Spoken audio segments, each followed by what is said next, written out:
ओम नमो भगवते वासुदेवाय। आज आम अतिबोड़ी जगन्नाथ दासंक ओडिया भागवतर अष्टम अध्याय भितरकू जाउछे। आउ यहा कोनोसी साधारण अध्याय नुहे। भाबंतु तो जणे राजांको कुहा जायछि जे तांको पाखरे बंचिबा पई मात्र 7 दिन अछि। एमिति एक स्थितिरे जणे कोन प्रश्न पचारि पारे? धन, संपत्ति कि राज्य विषय ना। राजा परीक्षित एही समयरे मुनि सुखदेवंकु जेउ प्रश्न सब पचारुछंती सेगुड़िक बोधुए मानव इतिहासर सबुठरू गभीर आउ जरूरी प्रश्न। आमर आजिर आलोचनार मिशन हेउछि एही प्रश्नगुड़िकर गभीरताकू बुझिबा। एहा केवल उत्तर खोजिबा पाई नुहे बरं ठीक प्रश्न पचारिबार कलाकू बुझिबा विषୟରେ। तेणु एही आध्यात्मिक यात्रारे शेष पर्यंत आम सहित रुहंतु। तेबे चलंतु आरंभ करिबा। देखिबा राजा परीक्षित केउ भळे एक मनोभाव नहीं एही कथावार्ता आरंभ करुछंती। सुमधुर स्वररे शुकचरणे देई चित्त आनंदे बोले परीक्षित। परीक्षित उवाच नारद आगे ब्रह्मा जेते विष्णु महिमा भागवते कहिले जन उपकारे जे कथा शुणी प्राणी तरे जे स्थाने जाहाकू जे भावे मुनि कहिले हरि भावे ताहा श्रवण इच्छा मोर। तुम्भे तत्त्वज्ञ मध्यम परा। एठी देखंतु प्रथम थाड़ीटा ही सबुठु बड़ कथा। सुकचरणे देई चित्त। हाँ, यह केवल एक विनम्रता नुहे ना, एहा एक रणनीति। परीक्षिता जानती तांको पाखरे समय कम। से निजर अहंकार, निजर राजकीय परिचय सबु किछिकु पछरे पके दउछंती। जणे शिष्य भावरे निजको पूरापूरी समर्पण करुछंती। एकदम, कारण से जानिछंती जेतेबेले पात्र शून्य थाए सेतेबेले ही ताकु ज्ञानरे पूर्ण करा जाई पारे। माने से केवल प्रश्न पचारु रहंती, से कहउचंती मु प्रस्तुत, मु मनर सबु द्वारा खोला अछि। ठीक। आउ से जो कथा शुणिबाकू चाहुछंती सेई त किछि साधारण कहानी नुहे, से सीधा मूल उत्सकू जिबाकू चाहुछंती। हाँ, ब्रह्मा किपरि नारदंकु कहिथिले सेई कथा, गोटे प्रकार ओरिजिनल सोर्स पाई अनुरोध। आउ शेषरे से जेतेबेले कहउचंती तुमे तत्त्वज्ञ मध्ये बर, एटा खाली प्रशंसा बळी लागुनी। ना ना, एहा एक आह्वान भଳି। हाँ, से जेमती कहउचंती मते कोनोसी साधारण उत्तर दरकार नाही, मु आपणंकु सबुठु बड़ ज्ञानी बोली मानुछि, तेणु मते सेई सर्वोच्च सत्य ही दियंतु। कारण मो जीवन एहा उपरे निर्भर करे। एकदम। आउ एहा परे से निजर प्रकृत उद्देश्यकु आहुरी स्पष्ट करुछंती। माने काहीकि से एसबु शुणिबाकू चाहुछंती? केवल ज्ञान पाई ना। तांकर प्रकृत लक्ष्य कौन आसंत देखिबा। सुमधुर स्वररे हरि महिमा अगोचर श्रवण मंगल उच्चार से कथा कह मुनि मोते से हरिचरणे जेमन्ते निश्चले मन करी स्थिर जेमन्ते छाड़िबी शरीर। एइटा हेउछि पूरा भागवतर सार। हाँ, तांकर लक्ष्य हेउछि मृत्यु समयरे जेतेबेले मन सबुठु बेसी विचलित हेबार संभावना, सेतेबेले निज चेतनाकू पूरापूरी भगवान गठारे केंद्रित करिबा। एकदम। एहा एक प्रकार मानसिक आउ आध्यात्मिक प्रस्तुति। से एमिथि एक ज्ञान चाहुचंती जहा केवल मुंडरे रहिबनी बरं तांकर शेष मुहूर्तरे तांकर सबुठु बड़ साहा हेबो। श्रवण मंगल शब्दटा बहुत सुंदर। हाँ, जहार श्रवण मात्र ही कल्याण हुए। तेबे प्रश्न उठुछि, खाली किछि कथा शुणिदेले एते बड़ परिवर्तन केमिति संभव? जणे मृत्युमुखी लोकरे मनकू एहा केमिति स्थिर करि पारिबो? एहा तो गोटे जादू भଳି लागुछि।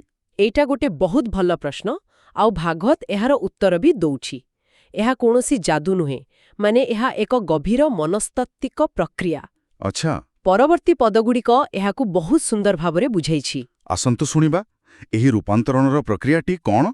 सुमधुर स्वररे श्रद्धारे नित्य जेबा शुणे जे हरि कथा मने गुणे मंगल नाम उच्चारण तार हृदय तत्क्षण श्रवण मार्गे हरि पसे हृदय पद्मे स्थिरे बसे सर्वदुरित हेडे नाशे शरद जयोणे वृष्टि शेषे जळु हरई मळराशि से जेओणे निर्मल प्रकाशी निर्मल आत्मा तार हुई से कृष्ण पादमूळे थाई केबे हे नुहई बाहार मायाभ्रमण होए दूर। एठी देखंतु तीनोटी शर्त अछि। हाँ, श्रद्धारे शुणिबा, मने गुणिबा बा चिंतन करिबा, आउ नाम उच्चारण करिबा। माने एहा केवल पैसिव लिसनिंग नुहे। एकदम नुहे, एहा एक सक्रिय प्रक्रिया। आउ फलाफल श्रवण मार्गे हरि पसे। हाँ, एहा एक शक्तिशाली रूपक। एहार अर्थ हेउछि जेतेबेले आमे कोनोसी शक्तिशाली विचारकू गभीर श्रद्धा आउ एकाग्रतार सह बारंबार शुणु आउ चिंतन करू, सेतेबेले सेई विचार आम चेतनार अंश होई जाए। ठीक ଏହା ଆମର ମାନସିକତାକୁ ଆମର ଦୃଷ୍ଟିକୋଣକୁ ପୁରା ବଦଳାଇ ଦିଏ। ଏହାକୁ ଏମିତି ବି ବୁଝିହେବ କି ଯେମିତି କୌଣସି କମ୍ପ୍ୟୁଟରରେ ଏକ ନୂଆ ଅପରେଟିଂ ସିଷ୍ଟମ ଇନଷ୍ଟଲ କଲା ପରି। ୱାଓ, ବହୁତ ସୁନ୍ଦର ଉପମା। ପୁରୁଣା ଭାଇରସ୍ ସବୁ ଚାଲିଯାଏ ଆଉ ପୁରା ସିଷ୍ଟମ ନୂଆ ହୋଇଯାଏ। ହଁ, ଏଠି ହରି ହେଉଛନ୍ତି ସେହି ନୂଆ ଶୁଦ୍ଧ ଅପରେଟିଂ ସିଷ୍ଟମ, ଆଉ କାନ ହେଉଛି ଇନପୁଟ ପୋର୍ଟ। ଆଉ ସେ ଶରତ ଋତୁର ଉଦାହରଣଟି ବି ବହୁତ ଭଲ। ନିଶ୍ଚୟ, ବର୍ଷା ଦିନେ ପାଣି ଗୋଳିଆ ଥାଏ, କିନ୍ତୁ ଶରତ ଆସିଲେ ଧୀରେ ଧୀରେ ସ୍ଥିର ହୋଇ ନିର୍ମଳ ହୋଇଯାଏ। ସେମିତି ସଂସାରର କୋଳାହଳରେ ଆମ ମନ ପୁରା ଗୋଳିଆ ହୋଇଯାଇଥାଏ। ହରିକଥା ରୂପକ ଶରତ ଋତୁ ସେହି ମନରୁ ସମସ୍ତ ବିକାର, ସମସ୍ତ ଦୂରିତକୁ ଦୂର କରିଦିଏ। ଆଉ ତାକୁ ସ୍ୱଚ୍ଛ କରିଦିଏ। ଫଳରେ ଆତ୍ମା ନିର୍ମଳ ହୋଇଯାଏ ଏବଂ ମାୟାର ଭ୍ରମ ଦୂର ହୁଏ। ଏହି ପ୍ରକ୍ରିୟାର ଶେଷ ଫଳାଫଳକୁ ବୁଝାଇବା ପାଇଁ ଜଗନ୍ନାଥ ଦାସ ଆଉ ଗୋଟେ ବହୁତ ସରଳ କିନ୍ତୁ ମାର୍ମିକ ଉଦାହରଣ ଦେଇଛନ୍ତି। ହୁ, ସୁମଧୁର ସ୍ୱରରେ। ପଥିକ ପଥଶ୍ରମ ପାଇ ସେ ଯେହୁ ନିଜେ ଗୃହେ ଯାଇ ଶ୍ରମ ପାଶୋରି ସୁଖେ ରହେ ଗୃହ ସମ୍ପଦ ଭୋଗେ ଦେହେ। ଏହା ଏକ ଏମିତି ଉପମା ଯାହାକୁ ଆମେ ସମସ୍ତେ ଅନୁଭବ କରିପାରିବା। ହଁ, ଦିନସାରା କାମ କରି କ୍ଳାନ୍ତ ହୋଇ ଘରକୁ ଫେରିବାର ଯୋଉ ଶାନ୍ତି। ଠିକ୍ ସେଇ କଥା, କିନ୍ତୁ ଏକ ବଡ଼ ସ୍ତରରେ। ଏଠାରେ ଯୋଉ ପଥିକ କଥା କୁହାଯାଉଛି ସେ ହେଉଛି ଜୀବ, ଆଉ ପଥ ହେଉଛି ଏହି ସଂସାର। ଯେଉଁଠି ଜନ୍ମ ମୃତ୍ୟୁ ସୁଖ ଦୁଃଖର ଯାତ୍ରା କରି କରି ଆମେ କ୍ଳାନ୍ତ ହୋଇପଡ଼ିଛୁ। ହଁ, ଏକ ପ୍ରକାର ଆଧ୍ୟାତ୍ମିକ ବର୍ଣ୍ଣଆଉଟ୍। ତେବେ ଏହି ହିସାବରେ ନିଜ ଗୃହ କ'ଣ? ଏଇଟା କ'ଣ କୌଣସି ଭୌତିକ ସ୍ଥାନ? ନା, ଏହା କୌଣସି ଭୌତିକ ସ୍ଥାନ ନୁହେଁ। ଏହା ହେଉଛି ଆମର ପ୍ରକୃତ ସ୍ୱରୂପ, ଆମର ମୂଳ ଉତ୍ସ। ଯାହାକୁ ଏଠାରେ କୃଷ୍ଣ ପାଦମୂଳ କୁହାଯାଉଛି। ଏକଦମ। ଏହି ପଦ କହୁଛି ଯେ ଆମେ ଯେଉଁ ଅଶାନ୍ତି ଅନୁଭବ କରୁଛେ ତାହା ଏକ ପ୍ରକାର ଆଧ୍ୟାତ୍ମିକ ଗୃହକାତରତା, ମାନେ ସ୍ପିରିଚୁଆଲ ହୋମ୍ ସିକନେସ୍। ଆମେ ନିଜ ପ୍ରକୃତ ଘରଠାରୁ ଦୂରରେ ଅଛୁ, ସେଇଥିପାଇଁ ଅଶାନ୍ତ। ହଁ, ଆଉ ଯେତେବେଳେ ଜୀବ ଭଗବତ ଚେତନାରେ ନିଜର ପ୍ରକୃତ ଘରକୁ ଫେରିଆସେ, ସେତେବେଳେ ସଂସାର ଯାତ୍ରାର ସବୁ କଷ୍ଟ ଦୂର ହୋଇଯାଏ ଏବଂ ସେ ପରମ ଶାନ୍ତି ପାଏ। ଠିକ୍। ଏହା ତ ଗଲା କାହିଁକି ଆଉ କିପରିର କଥା। ପରୀକ୍ଷିତ ଏବେ ବୁଝିଗଲେ ଶ୍ରବଣର ଉଦ୍ଦେଶ୍ୟ କ'ଣ, କିନ୍ତୁ ଏହାପରେ ସେ ଆଲୋଚନାକୁ ଗୋଟେ ପୁରା ଅଲଗା ସ୍ତରକୁ ନେଇଯାଉଛନ୍ତି। ହଁ, ସେ ଏବେ କ'ଣ ପ୍ରଶ୍ନ ପଚାରିବା ଆରମ୍ଭ କରୁଛନ୍ତି? What is reality? ସୁମଧୁର ସ୍ୱରରେ, ଅଧାତୁମନ୍ତ ଆତ୍ମା ହୁଏ, ଧାତୁ ଘଟଣେ ଦେହ ବହେ, ଜାଣୁ ତୁ କହ ଏ କେମନ୍ତେ, କି ବା ଏ କାଳକ୍ରମ ମତେ, ଯା ଉଦରୁ ପଦ୍ମ ହୋଇ ଲୋକ ସଂସ୍ଥାନ ପ୍ରକାଶେ, ଯା ରୂପ ନ ଜାଣନ୍ତି କେହି, ପ୍ରକାଶେ ଅବୟବ ଦେହି, ସେ ଯେବେ ଅବୟବୀ ହୋଇ, ଜୀବ ଈଶ୍ୱର ଭେଦ କାହିଁ। ଏବେ ଆମେ ପ୍ରକୃତ ଡିପ୍ ଡାଇଭ୍ କରୁଛେ। ଏଗୁଡ଼ିକ ହେଉଛି ବେଦାନ୍ତ ଦର୍ଶନର ମୂଳ ପ୍ରଶ୍ନ। ହଁ, ପ୍ରଥମ ପ୍ରଶ୍ନଟି ତ ସିଧା ମାଇଣ୍ଡ ବଡି ପ୍ରବ୍ଲେମ। ଏକଦମ। ଆତ୍ମା ହେଉଛି ଅଧାତୁମନ୍ତ, ମାନେ ଭୌତିକ ପଦାର୍ଥରେ ତିଆରି ନୁହେଁ, ଏହା ଚେତନା। ଆଉ ଦେହ ହେଉଛି ଧାତୁ ଘଟଣ, ମାନେ ପଞ୍ଚଭୂତରେ ତିଆରି ଗୋଟେ ଯନ୍ତ୍ର। ତେବେ ପରୀକ୍ଷିତ ପଚାରୁଛନ୍ତି, ଏହି ଅଭୌତିକ ଚେତନା ନନ୍ ଫିଜିକାଲ କନସିୟସନେସ୍ କିପରି ଏକ ଭୌତିକ ଯନ୍ତ୍ରକୁ ଫିଜିକାଲ ମସିନକୁ ଚଳଉଛି? ଏ ଦୁହିଁଙ୍କ ଭିତରେ ସମ୍ପର୍କ କ'ଣ? ଏଇ କେମନ୍ତେ, ଏହା କିପରି ହୁଏ? ଆଉ ତାପରେ ପ୍ରଶ୍ନଟି ଆହୁରି ଜଟିଳ।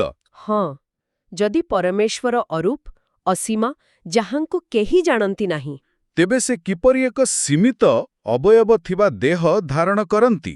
ଆଉ ସବୁଠୁ ବଡ଼ କଥା, ଯଦି ସେ ବି ଆମ ଭଳି ଦେହ ଧାରଣ କରନ୍ତି, ତେବେ ଜୀବ ଈଶ୍ୱର ଭେଦ କାହିଁ? ୱାଓ! ସାଧାରଣ ଜୀବ ଆଉ ଈଶ୍ୱରଙ୍କ ଭିତରେ ଫରକ କ'ଣ ରହିଲା? ଏଇଟା ଗୋଟେ ବହୁତ ସାହସିକ ପ୍ରଶ୍ନ। ସେ ସିଧା ଈଶ୍ୱରଙ୍କ ସ୍ୱରୂପ ଉପରେ ହିଁ ପ୍ରଶ୍ନବାଚୀ ସୃଷ୍ଟି କରୁଛନ୍ତି। ନିଶ୍ଚିତ ଭାବରେ ଏହା କୌଣସି ଅନ୍ଧବିଶ୍ୱାସୀର ପ୍ରଶ୍ନ ନୁହେଁ। ନା, ଏହା ଜଣେ ପ୍ରକୃତ ତର୍କଶୀଳ ଅନ୍ୱେଷୀର ପ୍ରଶ୍ନ। ଆଉ ଏହି ପ୍ରଶ୍ନଗୁଡ଼ିକ ଦର୍ଶାଉଛି ଯେ ଭାଗବତ କେବଳ ଭକ୍ତିର ଗ୍ରନ୍ଥ ନୁହେଁ, ଏହା ଉଚ୍ଚକୋଟୀର ଦର୍ଶନର ଗ୍ରନ୍ଥ ମଧ୍ୟ। ଆଉ ପରୀକ୍ଷିତ ଏତିକିରେ ଅଟକି ନାହାନ୍ତି। ନା, ସେ ଏହି ସବୁ ପ୍ରଶ୍ନକୁ ଏକାଠି କରି ଏକ ବୃହତ୍ତର, ମାନେ କସ୍ମିକ୍ ପ୍ରଶ୍ନ ପଚାରିବାକୁ ଯାଉଛନ୍ତି। ଲାଗୁଛି ସେ ଛୋଟ ଛୋଟ ଅଂଶ ବୁଝିବା ପରେ ଏବେ ଏ ବିଗ୍ ପିକ୍ଚର ଦେଖିବାକୁ ଚାହୁଁଛନ୍ତି। ସ୍ୱଭାବେ ତାର ଜନ୍ମ ନାହିଁ, ଆତ୍ମାରୁ ପ୍ରାଣୀଙ୍କି ସୃଜାଇ, ବ୍ରହ୍ମା ଯେ ଭୂତାତ୍ମା ହୋଏ, ସେ ପୁଣି ଯାହାର ଅନୁଗ୍ରହେ ନାଭି କମଳୁ ହୋଇ ଜାତ, ତାହାକୁ ଦେଖେ ରୂପବନ୍ତ, କାଳର ବଳେ ସେ ପୁରୁଷ, କରେ ସୃଷ୍ଟି ସ୍ଥିତି ନାଶ, ସକଳ ଭୂତେ ଯାହାର ବାସ, ସେ ଯେଉଁ ରୂପେଣ ପ୍ରକାଶ, ଏ ଲୋକ ଲୋକପାଳ ସଙ୍ଗେ ସର୍ବକଳ୍ପିତ ତାର ଅଙ୍ଗେ ଏ ଯେତେ ଚତୁର୍ଦ୍ଦଶ ପୁର କଳ୍ପନା କରି ଅଙ୍ଗ ତାର। ଏଭାବେ ଶୁଣିଲି ଯେ ମୁହିଁ ଏବେ ତୁମ୍ଭଙ୍କୁ ପଚାରେ। ଏଠି ପରୀକ୍ଷିତ ତାଙ୍କର ସବୁ ପୂର୍ବ ପ୍ରଶ୍ନକୁ ଏକାଠି କରିଦଉଛନ୍ତି। ସେ କହୁଛନ୍ତି, ମୁଁ ଶୁଣିଛି ଯେ। ମାନେ ତାଙ୍କ ପାଖରେ କିଛି ଖଣ୍ଡ ଖଣ୍ଡ ସୂଚନା ଅଛି, କିନ୍ତୁ ସେ ପୁରା ଚିତ୍ରଟା ବୁଝିପାରୁନାହାନ୍ତି। ଠିକ୍, ସେ କ'ଣ କ'ଣ ଶୁଣିଛନ୍ତି? ପ୍ରଥମ, ଯେଉଁ ପରମ ପୁରୁଷ ଅଜନ୍ମା, ସେ କିପରି ନିଜ ଭିତରୁ ସମସ୍ତ ପ୍ରାଣୀଙ୍କୁ ସୃଷ୍ଟି କରନ୍ତି। ଦ୍ୱିତୀୟ, ସ୍ୱୟଂ ସୃଷ୍ଟିକର୍ତ୍ତା ବ୍ରହ୍ମା ବି ତାଙ୍କ ନାଭି କମଳରୁ ଜନ୍ମ ନିଅନ୍ତି। ଏହାର ରହସ୍ୟ କ'ଣ? ଆଉ ତୃତୀୟ, ସେହି ପୁରୁଷ କାଳର ଶକ୍ତି ଦ୍ୱାରା କିପରି ସୃଷ୍ଟି, ପାଳନ ଆଉ ସଂହାର କରନ୍ତି। କିନ୍ତୁ ମୋତେ ଲାଗୁଛି ଶେଷ ଦୁଇ ଧାଡ଼ି ସବୁଠାରୁ ଗୁରୁତ୍ୱପୂର୍ଣ୍ଣ। ନିଶ୍ଚୟ। ଏ ଯେତେ ଚତୁର୍ଦ୍ଦଶ ପୁର କଳ୍ପନା କରି ଅଙ୍ଗ ତାର। ହଁ, ବିରାଟ ସ୍ୱରୂପର ଧାରଣା। ସେ କହୁଛନ୍ତି, ମୁଁ ଶୁଣିଛି ଯେ ଏହି ପୁରା ବ୍ରହ୍ମାଣ୍ଡ, ଏହାର 14 ଭୁବନ, ସବୁ ଦେବତା, ଗ୍ରହ, ନକ୍ଷତ୍ର ସବୁକିଛି ସେଇ ଏକ ପରମ ପୁରୁଷଙ୍କ ଶରୀରର ଅଙ୍ଗ ବୋଲି କଳ୍ପନା କରାଯାଏ। ଆଉ ତାପରେ ପଚାରୁଛନ୍ତି, ଏହି କଥାଟିକୁ ମୋତେ ବିସ୍ତୃତ ଭାବରେ ବୁଝାନ୍ତୁ। ଏହା ହିଁ ତାଙ୍କର ସବୁଠାରୁ ବଡ଼ ପ୍ରଶ୍ନ। ସେ ଯେମିତି ସୃଷ୍ଟିର ଏକ ଗ୍ରାଣ୍ଡ ୟୁନିଫାଇଡ୍ ଥିଓରି ମାଗୁଛନ୍ତି। ଏକଦମ। ଏହା ହିଁ ତାଙ୍କର ଜିଜ୍ଞାସାର ଶିଖର। ସେ ଏବେ ଆଉ ଆତ୍ମା, ଦେହ କିମ୍ବା ଜୀବ, ଈଶ୍ୱରର ଛୋଟ ଛୋଟ ପ୍ରଶ୍ନରେ ସୀମିତ ନାହାନ୍ତି। ସେ ସମଗ୍ର ଅସ୍ତିତ୍ୱର ସ୍ୱରୂପ ବିଷୟରେ ଜାଣିବାକୁ ଚାହୁଁଛନ୍ତି। ହଁ, ଯଦି ସମଗ୍ର ବ୍ରହ୍ମାଣ୍ଡ ହିଁ ତାଙ୍କର ଶରୀର, ତେବେ ସୃଷ୍ଟି, ସ୍ଥିତି, ପ୍ରଣୟ ତାଙ୍କର ହିଁ ଲୀଳା। ଆମେ ସମସ୍ତେ ସେହି ବିରାଟ ଶରୀରର ଗୋଟିଏ ଗୋଟିଏ କୋଶିକା, ମାନେ ସେଲ୍ ମାତ୍ର। ଏହି ଧାରଣାକୁ ଯଦି ଜଣେ ଆତ୍ମସ୍ଥ କରିପାରିବ, ତେବେ ତାର ଅହଙ୍କାର, ଭୟ, ଦୁଃଖ ସବୁକିଛିର ଅର୍ଥ ବଦଳିଯିବ। ଆଉ ପରୀକ୍ଷିତ ତାଙ୍କ ଜୀବନର ଶେଷ ସମୟରେ ସେହି ଅସୀମ ସତ୍ୟକୁ ଅନୁଭବ କରିବାକୁ ଚାହୁଁଛନ୍ତି। ତେବେ ଆଜିର ଆଲୋଚନାରେ ଆମେ ରାଜା ପରୀକ୍ଷିତଙ୍କ ଯାତ୍ରା ଦେଖିଲେ, ଜଣେ ମୃତ୍ୟୁମୁଖୀ ରାଜାରୁ ଜଣେ ପରମ ଜିଜ୍ଞାସୁ ପର୍ଯ୍ୟନ୍ତ।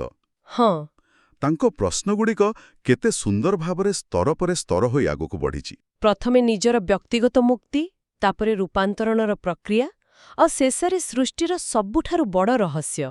ଆଉ ଏହା ଆମ ପାଇଁ ଏକ ଗଭୀର ଚିନ୍ତାର ବିଷୟ ଛେଡ଼ି ଯାଉଛି। ପରୀକ୍ଷିତଙ୍କର ଶେଷ ପ୍ରଶ୍ନଟିକୁ ଟିକେ ଭାବନ୍ତୁ ତ, ଯଦି ସମଗ୍ର ବ୍ରହ୍ମାଣ୍ଡ, ଏପରିକି ଆମର ଶତ୍ରୁ, ମିତ୍ର, ଆମର ସଫଳତା, ବିଫଳତା ସବୁକିଛି ସେହି ଏକ ବିରାଟ ସ୍ୱରୂପର ଅଂଶ, ତେବେ ଆମେ ନିଜର ଏହି ଛୋଟ ମୁଁକୁ ସେହି ବିରାଟ ଚିତ୍ରରୁ କେତେ ଅଲଗା ବୋଲି ଭାବିବା ଉଚିତ?